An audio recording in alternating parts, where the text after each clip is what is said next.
사랑하고 축복합니다. 7월 10일 토요일입니다. 오늘 이 하루를 주신 하나님 더 사랑하고 또 여러분 오늘 이 하루의 삶을 하나님 앞에 아름답고 깨끗하게 드릴 수 있는 복된 날이 되시기를 주님의 이름으로 축복합니다. 오늘 말씀은 오래 참고 인내하는 삶이라는 제목으로 함께 말씀을 나누고자 합니다. 말씀 봉독은 야고보서 5장 7절에서 12절까지의 말씀입니다. 그러므로 형제들아 주께서 강림하시기까지 길이 참으라. 보라 농부가 땅에서 나는 귀한 열매를 바라고 길이 참아 이른 비와 늦은 비를 기다리나니 너희도 길이 참고 마음을 굳건하게 하라. 주의 강림이 가까우니라. 형제들아 서로 원망하지 말라. 그리하여야 심판을 면하리라. 보라 심판주가 문 밖에 서 계시니라. 형제들아 주의 이름으로 말한 선지자들을 고난과 오래 참음의 본으로 삼으라. 보라 인내하는 자를 우리가 복되다 하나니 너희가 욥의 인내를 들었고 주께서 주신 결말을 보았거니와 주는 가장 자비하시고 긍휼히 여기시는 이시니라. 내 형제들아 무엇보다도 맹세하지 말지니 하늘로나 땅으로나 아무 다른 것으로도 맹세하지 말고 오직 너희가 그렇다고 생각하는 것은 그렇다고 하고 아니라고 생각하는 것은 아니라 하여 정죄받음을 면하라. 아멘. 오늘 말씀 오래 참고 인내하는 삶이라는 제목입니다. 오늘 읽었던 이 본문의 야고보서의 말씀은 이 땅에서 우리 성도들이 믿음으로 살아가는데 아마 가장 필요한 것들 중에 하나, 가장 중요한 것들 중에 참 중요하다라는 것을 이야기하고 있습니다. 그것은 바로 참는 것, 인내하는 것을 이야기합니다. 여러분 잘 참으십니까? 여러분 잘 인내하십니까? 여러분 잘 기다리십니까? 어떻습니까, 여러분? 오늘 말씀은 믿음의 성도들의 삶에 있어서 이 인내, 참은 너무나도 필요한 것이다. 분명히 얘기합니다. 7절 말씀 보십시오. 길이 참으라. 농부가 이른 비와 늦은 비를 기다리는 것처럼. 여러분 이 팔레스타인 지역의 농작물을 얻기 위해서 하나님은 두 종류의 비를 내려주시겠다라고 약속하셨어요. 가을에 씨를 뿌리고 씨가 싹트기 시작하는 10월 말과 11월 초에 이른 비를 주신다라고 얘기하셨습니다. 이른 비, 여러분 이것을 가을 비다라고 생각하셔도 돼요. 그리고 또 한 가지 약속하신 비가 뭐냐면 추수 직전에 3, 4월에 늦은 비가 내립니다. 이를 봄비라고 이야기하기도 합니다. 씨가 귀한 열매로 맺어지기 위해서 이 과정에서 필수적으로 있어야 할 비입니다. 근데 여러분 이 이른 비와 늦은 비 또는 가을 비와 봄비라고 얘기하는 이 비를 농부 스스로가 이 비를 조정할 수가 없지요. 농부의 능력 밖의 일입니다. 농부는 그저 하나님의 약속을 믿고 기다림으로 인내하는 것 외에는 여러분 이 비에 대한 어떤 방법, 어떤 가능성, 어떤 영향력도 줄 수 없다라는 것이지요. 야고보는 이런 농부의 인내를 본으로 제시하면서 지금 고난 가운데 있는 그리스도인들도 주의 강림의 날을 기다리며 인내해야 한다. 이 말을 이야기하고 있는 것입니다. 여러분 이미 야고보서를 시작하는 서두에 인내하라라고 이미 말씀하셨지요. 야고보서 1장 4절 말씀입니다. 인내를 온전히 이루라. 이는 너희로 온전하고 구비하여 조금도 부족함이 없게 하려 함이라. 인내를 온전히 이루라는 것입니다. 중간에 포기하지 말라라는 것이죠. 인내를 온전히 끝까지 참고 기다리라라는 것입니다. 우리가 잘 아는 히브리서의 말씀 안에는요. 인내로 믿음의 경주를 하는 사람이 바로 성도다라고 얘기하고 있습니다. 히브리서 12장 1절 말씀이에요. 이러므로 우리에게 구름같이 둘러싼 허다한 증인들이 있으니 모든 무거운 것과 얽매기 쉬운 죄를 벗어버리고 인내로서 우리 앞에 당한 경주를 하며, 여러분 다른 것으로 믿음의 경주를 하는 것이 아니라 인내로 믿음의 경주를 하라는 것입니다. 이 말은 믿음이라는 것은 인내를 반드시 동반해야 하는 것이다. 그렇게 우리가 정의를 내릴 수 있죠. 믿음 생활을 한다? 그러면 여러분 우리는 인내한다. 참고 기다리는 생활이다. 우리는 그렇게 정의를 내릴 수 있어야 하는 것입니다. 주님이 다시 오신 이후에, 재림의 이후에 믿음의 성도들이 하나님 나라에 갔을 때의 상황을 말씀해 주시는 계시록 말씀이 있는데요. 그 말씀 속에서도 여러분 인내에 대한 부분들이 얘기하고 있습니다. 요한계시록 14장 12절 말씀이에요. 성도들의 인내가 여기 있나니 그들은 하나님의 계명과 예수에 대한 믿음을 지키는 자니라. 하나님 나라에서 믿음의 성도들을 소개할 때에 예수에 대한 하나님의 계명과 예수에 대한 믿음을 지키는 자다라고 이야기하면서 그 초반부에 뭐라고 얘기하고 있습니까? 성도들의 인내가 여기 있나니, 즉 성도와 성도들의 인내를 같이 동격으로 말하고 있는 것입니다. 사랑하는 귀한 믿음의 가족 여러분, 우리는 우리의 신앙생활을 한다는 이 자체가 인내하는 삶이라는 것을 명심하시기 바랍니다. 자, 우리는 여기서 한 가지 더 생각해야 될 내용이 있습니다. 그러면 우리의 인내는 언제까지 인내해야 합니까? 라는 질문이지요.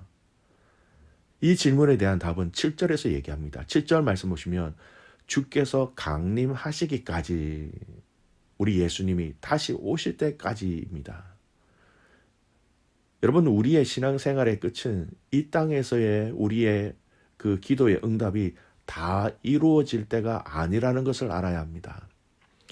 이 땅에서 우리가 원하고 기도하는 것들이 이루어지는 때가, 그것이 마지막이 아니라는 것이죠. 우리는 예수님이 이 땅에 오실 때까지 우리는 인내해야 하는 것이죠. 예수님이 이 땅에 오신다라는 말씀이 무슨 말씀입니까? 세상 끝날까지라는 말씀이에요. 예수님이 다시 오실 때까지, 우리의 호흡이 닿을 그때까지 우리는 믿음의 핵심인 이 인내를 놓치지 않고 인내하며 신앙생활을 해야 한다라는 것입니다. 여러분, 우리의 신앙생활 가운데 여러 가지 고난과 어려움과 힘듦들이 있겠지요.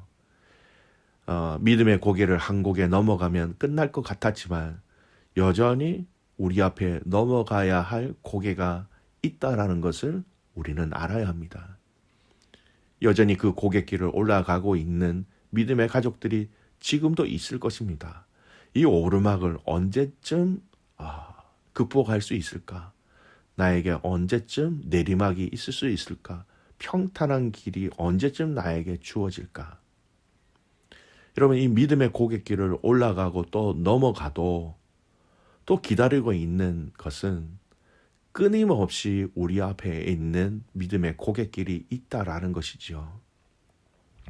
애초에 우리는 신앙생활을 정의할 때 이 신앙생활의 의미를 확고하게 정리하며 살아가야 할 필요성이 있습니다. 이 땅에서 우리가 걸어가는 이 길은 평안의 길, 행복의 길이 아니라는 것을 분명히 알아야 합니다. 이 땅에서 영원한 평안과 행복을 누리는 것이 우리의 삶의 목적이 아니라는 것을 분명해야 합니다. 저와 여러분은 넓은 길, 큰 길로 가는 것이 아니라 좁은 길로 가는 사람들이라는 것을 여러분, 우리는 인정해야 한다는 것이죠. 믿음의 가족 여러분, 넘어가고 또 올라가고 올라가는 이 길 가운데 여러분, 인내를 통하여서 하나님이 우리를 만들어 가시고 또 우리를 더욱더 굳건하게 세워주실 것입니다. 자, 두 번째 질문을 가져야 합니다. 여러분, 이렇게 기다리면서 인내하면서 우리가 가져야 할 자세가 있습니다. 이 말은요, 우리가 어떻게 인내하며 살아가야 합니까? 라는 거예요. 인내를 하는데 어떻게 라는 거예요. 그것은 여러분, 원망하지 마라라는 것입니다. 9절 말씀 보시면 형제들아 서로 원망하지 말라라고 얘기합니다. 원망하지 않음으로써 심판자 대신 주님의 그 심판을 면하라라고 말씀하고 있지요. 여러분 이를 뒤집어 보면 원망하지 않으면 오히려 상금을 받는다라는 말씀으로 해석할 수가 있는 것입니다. 여러분 기다리는 것, 인내하는 것 참 힘들어요. 모두가 힘듭니다. 기다리는 것은 나 자신도 때로는 서로가 지치게 되지요. 여러분 서로 지치게 되면 불평과 불만이 나오게 되고요. 그 불평과 불만이 나오게 되면 또 서로를 원망하게 됩니다. 이스라엘 백성들의 광야 생활이 이 의미를 잘 보여주고 있지요. 그 광야길을 걸어가는 그 시간이 그들에게는 쉽지 않은 시간이었습니다. 인내하는 시간이었죠. 젖과 꿀이 흐르는 가나안 땅으로 들어가기 위해서 기다려야 하는 시간이었습니다. 그러나 그들은 곧 인내하지 못함으로 인하여서 하나님을 원망하기 시작하였고 지도자인 모세를 원망하게 되었지요. 결코 인내하는 자가 가져서는 안 되는 행동 가짐이었다라는 것입니다. 여러분, 이 말씀은 우리에게 주는 의미가 무척이나 큽니다. 우리는 주님의 재림이 다소 늦어지는 것처럼 보인다고 해서 성급하게 쉽게 불평하며 해이한 신앙생활을 해서는 안 됩니다. 불평함이 아니라 감사함으로, 기쁨으로, 기대함으로 우리는 인내를 이루어 가야 한다는 것이죠. 그래서 베드로전서 4장 13절 말씀에는요. 그리스도의 고난에 참여하는 것으로 즐거워하라 라고 말씀하십니다. 고난, 인내, 이 좁은 길을 걸어가는 이 자체를 즐거워하라 라고 얘기합니다. 이 인내의 길이 힘들고 어렵다 할지라도 이 길 마지막에는 세상에 줄 수 없는 영광이 있기 때문이다. 그렇게 성경은 얘기합니다. 여러분, 이 인내의 마지막에 여러분 우리가 바라볼 수 있는, 누릴 수 있는 그 영광이 무엇입니까? 마태복음 24장 13절 말씀이에요. 그러나 끝까지 견디는 자는 구원을 얻으리라. 인내의 마지막은 구원으로 인한 영생이 우리에게 있다라는 것이죠. 계시록 2장 26절 말씀은요. 이기는 자와 끝까지 내 일을 지키는 그에게는 만국을 다스리는 권세를 주리니, 만국을 다스리는 권세를 인내한 자들에게, 오래 참고 끝까지 견뎌낸 자들에게 그 권세를 주신다 약속하셨습니다. 여러분, 오래 참고 인내하는 이 삶의 여정, 이 신앙생활을 잘 감당하시기를 소원합니다. 그러면요, 그 결과는 주와 함께 영원토록 왕노릇을 하는 것입니다. 이 약속을 저와 여러분에게 주신 것을 기억하시기 바랍니다. 말씀의 결론을 맺습니다. 인생, 이 땅에서의 생활은요, 이 땅에서의 신앙생활은요, 인내로 하는 것입니다. 그리고 이 인내를 불평과 불만이 아닌, 원망이 아닌 감사함으로, 기쁨으로 해야 하는 것이고, 이 인내의 결과는 구원과 영생과 놀라운 영광의 자리라는 것을 기억하시길 바랍니다. 마지막, 이 좁은 길의 마지막, 그 마지막 종착역에 우리를 향하여 두 팔 벌리고 계신 그 주님이 기다리고 있음을 오늘 믿음으로 확신하며 하루하루 모든 시간 속에 여러분 감사와 기쁨으로 하나님 앞에서 아름답고 바른 믿음의 생활 해 나가시는 귀한 믿음의 가족들 되시기를 주님의 이름으로 축복합니다. 기도하겠습니다. 살아계신 아버지 하나님, 참 감사를 드립니다. 우리가 믿는다라는 것을 삶으로 표현해야 하는데, 오늘 이 야고보서는 그 믿는다라는 것을 삶 가운데 인내하는 것으로 표현해라 라고 말씀해 주시니, 가르쳐 주시니 참 감사를 드립니다. 인내하는 것, 참는 것 참 쉽지는 않지만 하나님, 우리가 이 인내를 기쁨으로 감당할 수 있도록 성령 하나님 힘을 더하여 주시옵소서. 인내하는 아버지, 인내하는 어머니, 인내하는 성도, 인내하는 자녀들 되게 하여 주셔서 그 인내 가운데 감사와 기쁨이 넘쳐나게 하시고 마지막 그날까지, 주님 오시는 그날까지 우리의 신앙의 길, 좁은 길을 완주할 수 있도록 하나님 동행하여 주시옵소서. 코로나 락다운이 한 주 더 연기된 이 상황 속에서 맞이하는 또 주일입니다.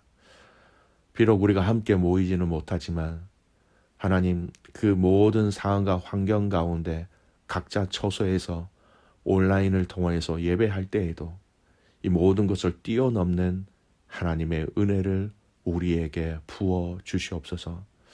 하나님, 우리 안에 예배를 사모하는 마음, 예배를 기다리는 마음, 또 우리의 마음을 하나님 기경하여 주셔서 주의 말씀이, 그 말씀의 씨앗이 떨어질 때에 열매를 맺을 수 있도록 하나님 좋은 밭이 될 수 있도록 우리의 마음을 지금부터 기경하여 주시옵소서.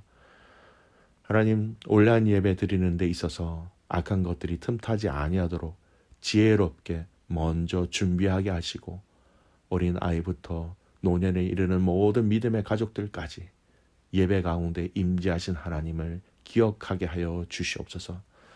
하나님, 이때를 기억하는 지혜로운 자들이 되게 하여 주십시오. 이 코로나의 모든 이 기간들이, 팬데믹의 기간들이, 락다운의 기간들이 앞으로 우리가 살아갈 그 인생에 있어서, 신앙생활에 있어서 하나님 깨달음이 있는, 또 새롭게 준비할 수 있는, 새롭게 또 무장할 수 있는 복된 계기가 되게 하여 주시옵소서. 모든 믿음의 가족들의 삶 가운데 하나님의 은혜와 사랑이 풍성히 넘쳐나기를 간절히 소원하옵고 살아서 역사하시는 예수 그리스도의 이름으로 감사하며 기도드리옵나이다. 아멘.